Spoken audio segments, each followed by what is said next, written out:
नमस्कार, मैं रचना शर्मा चढ़ती कला टाइम टीवी देख रहे सभी दर्शकों का स्वागत करती हूं। आप देख रहे हैं हरियाणा न्यूज। समाचारों की शुरुआत से पहले एक नजर आज की मुख्य सुर्खियों पर।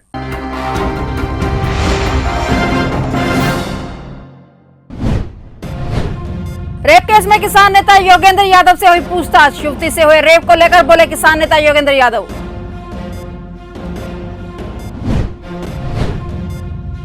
आज से पास कटे हुए किसानों की गेहूं की खरीद हुई शुरू।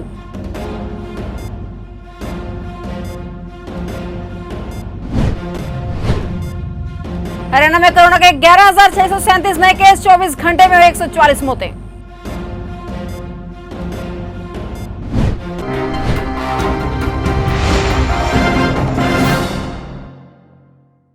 और अब समाचार विस्तार से। हरियाणा में आंदोलन पर बैठे किसानों पर बीजेपी नेत्री सोनाली फोगाट फिर भड़की हैं। सोनाली फोगाट ने चंडीगढ़ में मीडिया से बातचीत के दौरान कहा है कि इस आंदोलन में कुछ बुरे लोगों की एंट्री हो गई है और वो जो शर्मनाक कृत्य कर रहे हैं वो किसी से छिपा नहीं है। सोनाली फोगाट ने कहा कि बंगाल की लड़की के साथ बलात्कार की घटना शर्म से सिर झुकाने पर मजबूर करती है। उन्होंने कहा कि यह आंदोलन तुरंत प्रभाव से समाप्त होना चाहिए। सोनाली फोगाट ने कहा कि पहले इस आंदोलन में 6 लोग थे, लेकिन अब इसमें बुरे लोग शामिल हो गए हैं। उन्होंने कहा कि वो दिन भूल नहीं पाई जब किसानों की आड़ में कुछ लोगों ने उनकी गाड़ी कुचलकर उनको जान से मारने की कोशिश की। सामाजिक न्याय और अधिकारिता राज्य मंत्री रतनलाल कटारिया ने कांग्रेस और अन्य दलों द्वारा कोविड महामारी के निरंतर राजनीतिकरण पर अपनी गहरी पीड़ा व्यक्त की। कटारिया ने अवगत करवाया कि किस तरह केंद्र सरकार शुरू से ही राज्य सरकारों को आने वाली आपदा के बारे में चेताती रही, लेकिन कुछ राज्य सरकारों ने गंभीरता से नहीं लिया। जनवरी में केंद्रीय स्वास्थ्य सचिव ने राज्य सरकारों को सूचित कर तत्काल कदम उठाने का आग्रह किया, जिसके बाद एक उच्च स्तरीय केंद्रीय टीम को राज्य में उनके प्रयासों का समर्थन करने के लिए भी भेजा गया था।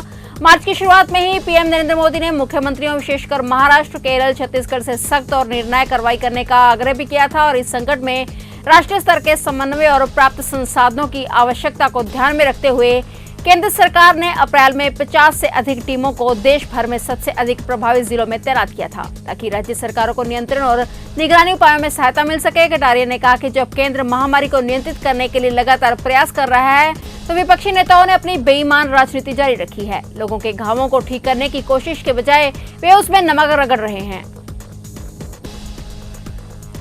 किसान आंदोलन में टिकरी बॉर्डर पर आई पश्चिम बंगाल की महिला के साथ रेप के मामले में पुलिस ने किसान नेता योगेंद्र यादव से पूछताछ की। पुलिस ने नोटिस देकर किसान नेता योगेंद्र यादव को पूछताछ के लिए बुलाया था। योगेंद्र यादव ने कहा कि संयुक्त किसान मोर्चा जांच में पूरा सहयोग करेगा, महिला के साथ बदसलूकी आंदोलन बर्दाश्त नहीं करेगा। संयुक्त मोर्चा जांच के लिए आंदोलन में शामिल हर व्यक्ति से सहयोग करवाने को तैयार है। यादव ने कहा कि उन्हें छेड़खानी की जानकारी थी, लेकिन पहले पीड़िता का उपचार प्राथमिकता था। यादव ने कहा कि किसान आंदोलन को बदनाम करने की कोशिश पहले भी हुई, लोग इस घटना को भी इस्तेमाल करेंगे, लेकिन संयुक्त मोर्चा और आंदोलन सच के साथ है और दोषियों को सजा मिलनी चाहिए।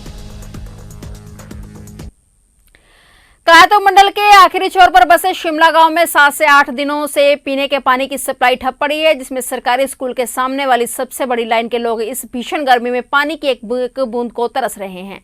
जन स्वास्थ्य विभाग के अधिकारी लंबे ताने हुए हैं। विभाग के अधिकारियों को कई बार शिकायत भी की गई, मगर उनके कानों पर जूं तक नहीं रहती। अब लोगों ने हाईवे 152 को जाम करने का प्लान तैयार कर लिया है। उन्होंने चेतावनी दी है कि अगर 3 से 4 घंटों तक पानी की सप्लाई नहीं की गई तो वे अपने प्लान को शुरू करने से परहेज नहीं करेंगे, जिसकी जिम्मेदारी विभाग की होगी। इस लाइन में 5 या 1.5 या 2 घंटे में पानी नहीं आया नहीं, हम सभी महिला शक्तियों के साथ में लेकर सभी युवा साथियों को लेकर रोड जाम कर देंगे, जिसकी पूरा जिम्मेवार प्रशासन होगा। हम किसी को ना कहेंगे। 2-3 बार सरपंच के पास भी जाए, जे साहब से भी बात कर ली, एसडीओ साहब से भी बात कर ली, वो हमारे 2-3 दिनों के मान नहीं रहे किसी प्रकार की भी। ये तो वैसे तो रात को तो 10-12 दिन हो गए, अभी दिन की बारी चली है, इसमें तो हमारे आज तक कभी नहीं आई है।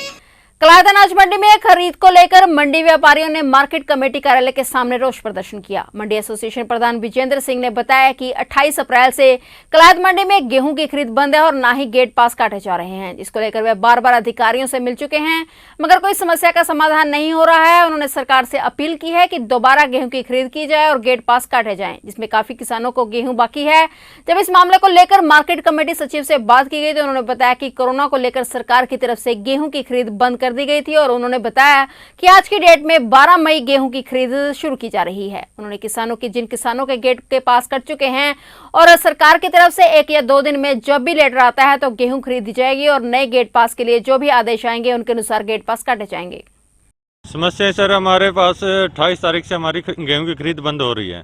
3 दिनों के लिए बंद करी थी और उसके बाद लॉकडाउन लग गया। लॉकडाउन के बाद सरकार ने बोले थे कि हम खरीद शुरू करेंगे, लेकिन हमारी खरीदें अभी शुरू हो नहीं रही। हमारे गेट पास कैंसिल कर दिए गए थे जो कटे थे, और कुछ गेट पास हमारे कटने नहीं पाए थे। गेहूं मंडी में पड़ी है, कुछ आनी बाकी है। लगभग मंडी में 45 से 50 हज़ार क्विंटल के आसपास गेहूं, लगभग 15 दिनों से गेहूं की खरीद नहीं हो रही है। सर, हम प्रशासन से यही चाहते हैं गेहूं की खरीद को सुचारू रूप से चलाया जाए और नए गेट पास काटे जाएं ताकि गेहूं की परचेज हो सके। गेहूं समस्या को खरीद को लेके मेनली अभी लॉकडाउन के चलते हुए सरकार ने खरीद पे रोक लगा दी थी, बट आज की डेट में 12 मई को आज सरकार ने खरीद कर रही है। उन्हीं किसानों की खरीद कर रही है जिनके ऑलरेडी गेट पास काटे जा चुके हैं, ठीक है जी। और उसके बाद कल या परसों में सरकार की तरफ से दोबारा लेटर आ जाएगा कि जिन किसानों की फसल अभी तक नहीं बिकी गई है, नहीं खरीदी गई है, वो अपनी फसल बेच सकते हैं। कलायत सामुदायिक स्वास्थ्य केंद्र में अंतर्राष्ट्रीय नर्सिंग दिवस मनाया गया, जिसमें मुख्य रूप से पहुंचे भारतीय मजदूर संघ के जिला सह मंत्री संजीव बाता की ओर से सभी नर्सों को सम्मानित किया गया। फूल मालाओं व फूलों की बारी से जोरदार स्वागत भी किया गया। उन्होंने बताया कि आज के टाइम में कोरोना की इतनी भयंकर महामारी के बीच में गाँव-गाँव में जाकर व हॉस्पिटलों में दिन रात अपने घर को छोड़कर जो सेवाएं कर रही है वे काफी सराहनीय कार्य है। इनका जितना भी स्वागत किया जाए वह कम है। अंतर्राष्ट्रीय नर्सिंग दिवस के उपलक्ष्य में भारतीय मजदूर संघ जिला सह मंत्री संजीव बाता में व संबंधित सभी विभाग आज नर्सिंग दिवस के उपलक्ष्य में सभी नर्स बहनों के आज सम्मानित कर रहे हैं। और इस अवसर पर बहनों दिन रात कोरोना जैसी महामारी के अंदर दिन रात अपने बच्चों को न देखकर, परिवार को न देखकर दिन रात पब्लिक की सेवा में लगी हुई है। तो इनकी सेवा को देखते हुए हम इनका तहे दिल से स्वागत करते हैं, हार्दिक अभिनंदन करते हैं। और अंतर्राष्ट्रीय नर्सिंग दिवस के उपलक्ष्य में सभी भाइयों से यही अपील करते हैं कि जितना भी हो सके इन बहनों का मान सम्मान करें और देश हित में जो ये कार्य करें इनका अभिनंदन करें। इस कोरोना महामारी में समाज में एक तरफ ऐसे लोग हैं जो दवाइयों व ऑक्सीजन की कालाबाजारी कर रहे हैं और दूसरी तरफ ऐसे सामाजिक सोच रखने वाले व्यक्तित्व भी समाज में शामिल हैं जो लोगों को निःशुल्क और निस्वार्थ भाव से पीड़ितों को सहायता पहुंचाने का कार्य कर रहे हैं। ऐसे सामाजिक व सकारात्मक सोच रखने वाली पुरानी नाच मंडी सफीदो निवासी नरेश मंगला हैं जो इस महामारी में लोगों को पीड़ा को दिल से समझते हैं और इस समझ के चलते नरेश मंगला ने इस महामारी के दौरान प्रभु इच्छा तक लोगों को ऑक्सीजन, दवाइयां, ब्रेड व संस्कार के लिए लकड़ियां मुहैया करवाने का प्रण लिया है। इसके अंदर प्रोटोकॉल के अंदर हर आदमी को सफाई, सैनिटाइज, डिस्टेंस जो सरकार ने कहा ये सबके लिए जरूरी है। इसके रखते हुए भी हर आदमी को बच के रहना चाहिए ज़्यादा से ज़्यादा। लेकिन ऊपर वाले की कृपा से लगा लो, किस तरह ही लगा लो, तो आपका तो जो ऊपर सेवा ऊपर वाले ने दिया है मौका, वो जितनी ज़्यादा होगी सेवा करेंगे। तो आप ऑक्सीजन, बेड, लकड़ियाँ और खाने की जो सामग्री है वो डिस्ट्रीब्यूट कर रहे हैं, तो आपको ये विचार कैसे आया? ये परम परमात्मा की असीम कृपा से, किसी का प्रशासन का दबाव नहीं है, किसी ने हमारे को ये बात नहीं कही है और नाम करने वाले हैं इसके अंदर। ये ऊपर से आदेश हुआ है कि भाई ये काम करना है और ये काम करा जा रहा है, अपने आप ही हो रहा है, इसके अंदर करने वाला कोई नहीं है। अगला प्लान है, एक तो ये ऑक्सीजन सिलेंडर की सप्लाई स्टार्ट कर दी है। कल ही हमने इसको स्टार्टिंग करी थी, पहले दिन हमने 6 सिलेंडर दिए और 10 की आज सप्लाई दी है।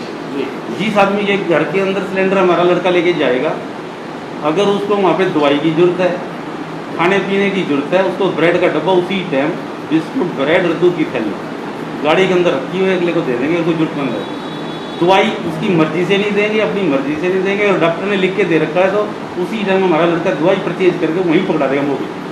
हरियाणा में लॉकडाउन लगने के बावजूद कोरोना के केसों का आना जारी है। हरियाणा में 24 घंटे में 11,637 नए केस दर्ज किए गए हैं। वहीं 24 घंटे में 144 लोगों की मौत से हाहाकार मचा हुआ है। वहीं स्वास्थ्य विभाग भी सतर्क हुआ पड़ा है।